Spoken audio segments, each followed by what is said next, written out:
we're going to talk about impulse in this lesson, okay? So definition, formula, and then 3 examples, and that's it with the summary. All right, let's start.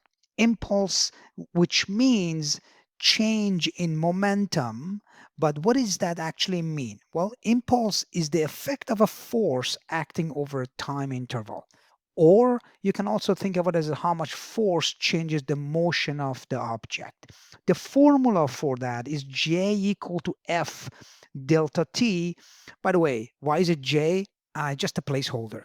You can't, we couldn't put I in there because I was taken with other concepts in physics, like for example current and stuff like that. So we just, as a placeholder, we call it J, and F delta T. F is force, and that is acting on an object, and delta T is the time interval that the force being applied to that object for that length of time. All right, and also impulse changes the momentum of the given object, and what we say is that it is the same as saying is change in momentum. And remember, momentum was p equal to mass times the velocity of the object, and the change in momentum, which is equal to m delta v, which is equal to m. I'm going to factor m out, and that becomes v final minus v initial. Okay, that's the simplest form of formula for the impulse as change in momentum. The unit is still the same. Newtons times seconds or kilogram meters per second is the same thing as the unit of momentum. So that's basically easy to remember. Let's start up a few examples. Example 1, we have impulse from force and time. We have 50 Newton force acting on a 2.0 kg object for 4 seconds. Find the impulse and the change in velocity. Fantastic. Let's write up what we do know. So here it is. We have the force, we have the mass, we have the time, and we need to find the impulse, and we need to find the change in velocity. And going back to the formula again, this is the impulse formula, which is equal to the change in momentum formula, and you set them all equal to each other. Okay, now simply right now, what we need to do, we need to find the impulse, and that's just force times the time that it takes. So let's find out what that is. That is 50 Newton times the time, 0.40 second, and that would be 20.0 newtons times second. That is the impulse. Very good. Now that we have the impulse is equal to the change in momentum. So I can actually set it up as 20.0 newtons times second equals to m times delta v, and we want to find what delta v is. We just set it up like that, and then mass we already know. We're going to rewrite this for mass. 20 ns equals to the mass of 2.0 kg times delta v. Now in this case, delta v, we just want to find out change in velocity. Divide both sides by 2, and you'll get 10.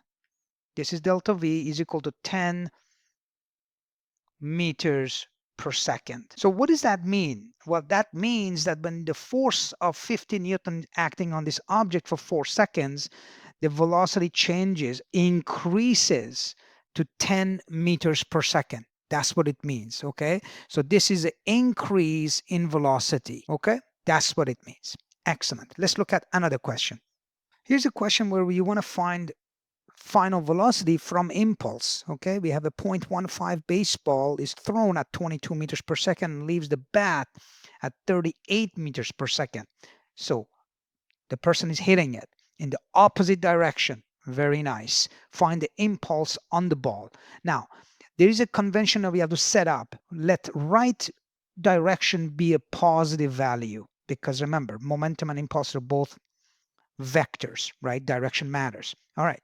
Now, also remember that impulse is change in momentum. So this is the formula that I already set it up for you.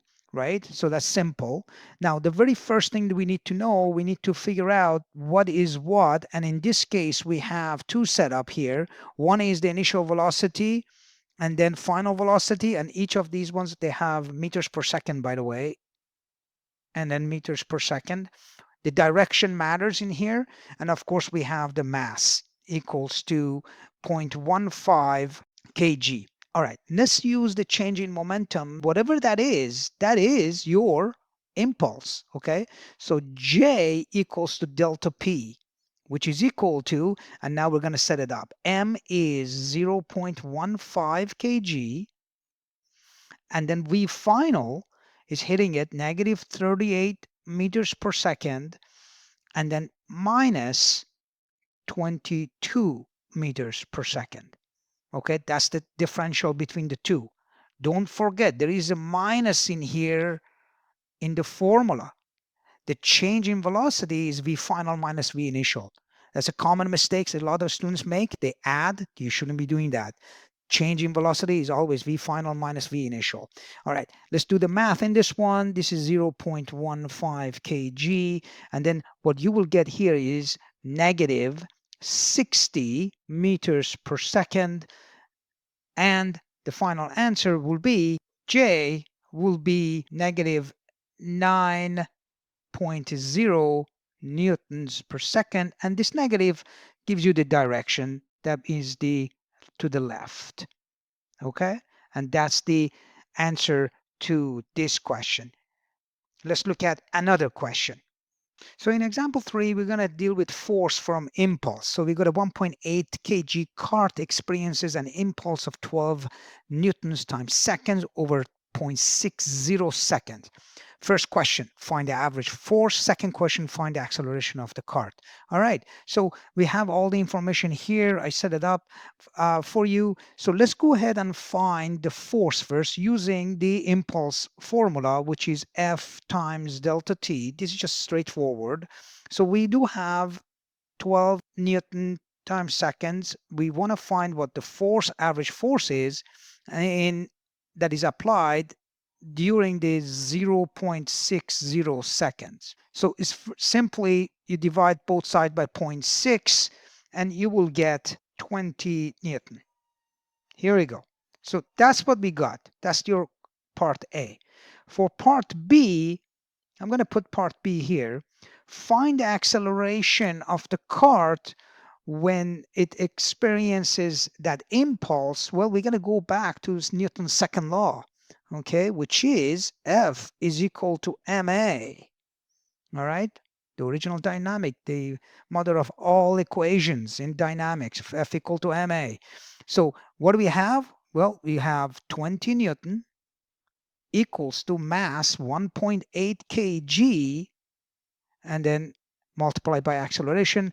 Now divide both sides by 1.8 and you will get 11.11. That's approximation. I'm rounding it to 4 to do the 2 decimal places and 4 sig figs, but that's what that is, and that is meters per second squared. The acceleration of the cart after experiencing an impulse of 12 newtons per second for over 0.6 seconds timeline. All right, now let's look at the summary of this lesson. So first one, impulse, again, force times time. Okay, and that's just the amount of force that's been applied an object during a certain time.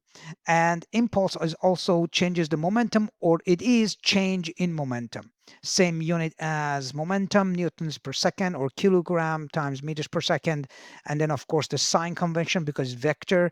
And remember what it does, impulse connects force to time and then time to velocity change. And the velocity change is, think about it as also give connection to the acceleration.